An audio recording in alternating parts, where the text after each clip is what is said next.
Assalamualaikum warahmatullahi wabarakatuh. Halo ibu dan teman-teman semuanya. Sebelumnya udah pada kenal aku belum?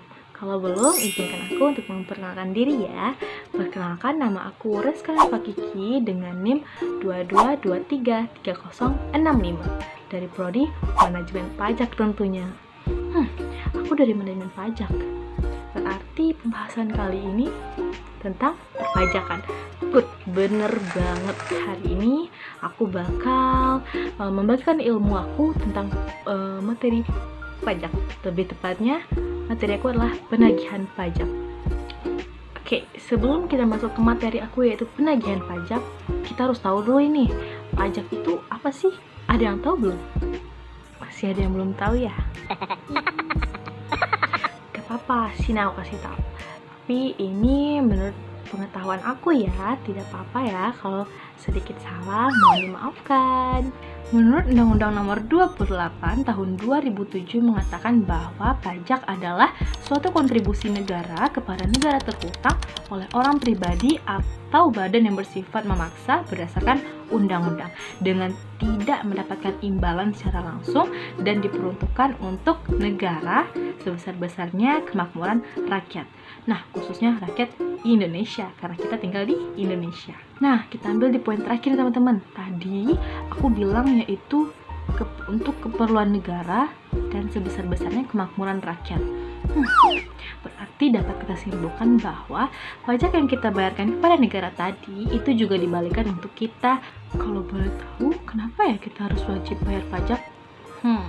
Teman-teman masih nanya ini tuh, kenapa kita wajib bayar pajak? Sini aku kasih tahu. Kenapa kita wajib bayar pajak? Itu adalah suatu bukti bahwa kontribusi kita kepada negara, dan itu wajib teman-teman, karena nanti pajak yang kita bayarkan tadi juga berbalik kepada kita sendiri dengan negara kita yang cantik, yang bagus, yang rapi, yang pembangunannya sudah modern seperti itu.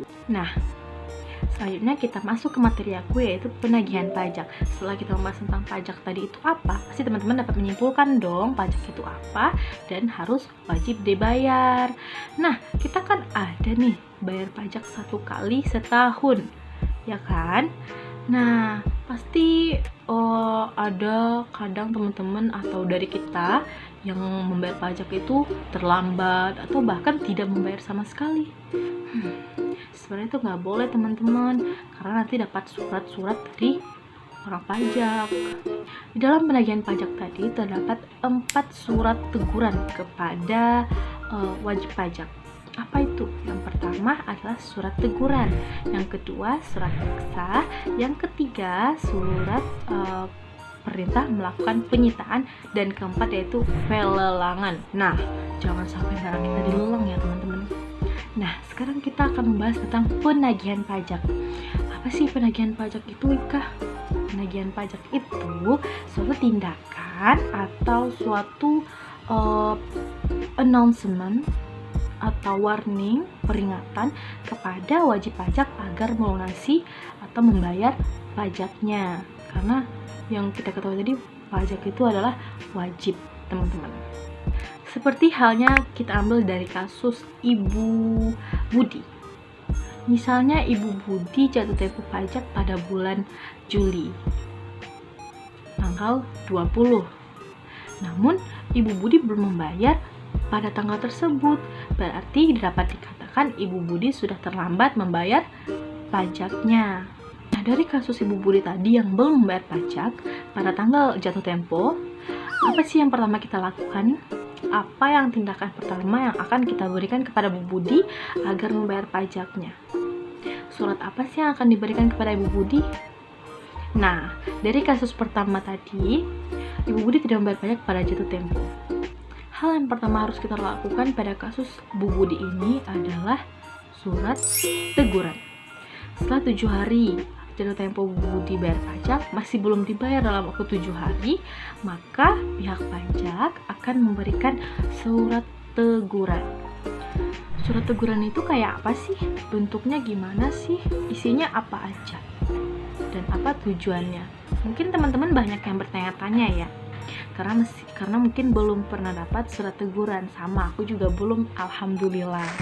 Nah, surat teguran itu yang aku lihat dari contoh yang aku dapatkan, yaitu seperti surat pemberitahuan atau surat warning kepada Ibu Budi tadi yang berkasus tadi agar melaporkan SPT-nya kepada pihak pajak, yaitu membayarkan wajib pajaknya.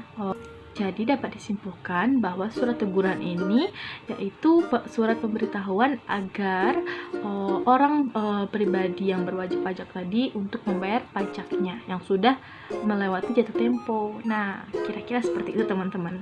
Nah, setelah dari surat teguran tadi nih teman-teman, Ibu Budi masih belum membayar dalam kurun waktu 21 hari setelah surat teguran tadi, maka akan diterbitkan yang kedua tadi apa? Yap, betul sekali, surat paksa. Di dalam surat paksa itu isinya apa aja sih? Dan tujuannya untuk apa? Nah, teman-teman, dari 4 surat tadi itu tujuannya sama, untuk agar si penanggung pajak melunasi atau melaporkan SPT-nya, pajaknya kepada pihak pajak. Nah, pada surat paksa ini di dalamnya itu terdapat seperti surat pemberitahuan kembali bahwasanya diberi dalam waktu 2x24 jam untuk melunasi pajak Ibu Budi tadi. Nah, kan sudah diberi kesempatan nih dalam waktu 2x24 jam setelah dari surat paksa tadi diberikan kepada pihak penanggung pajak, yaitu Bu Budi tadi. Jika dalam 2x24 jam Bu Budi belum melakukan SPT-nya juga, belum membayarkan atau belum melunasi utang pajaknya, maka tahap 3 yang akan dikasihkan kepada Ibu Budi, yaitu penyitaan, surat pemberitahuan penyitaan.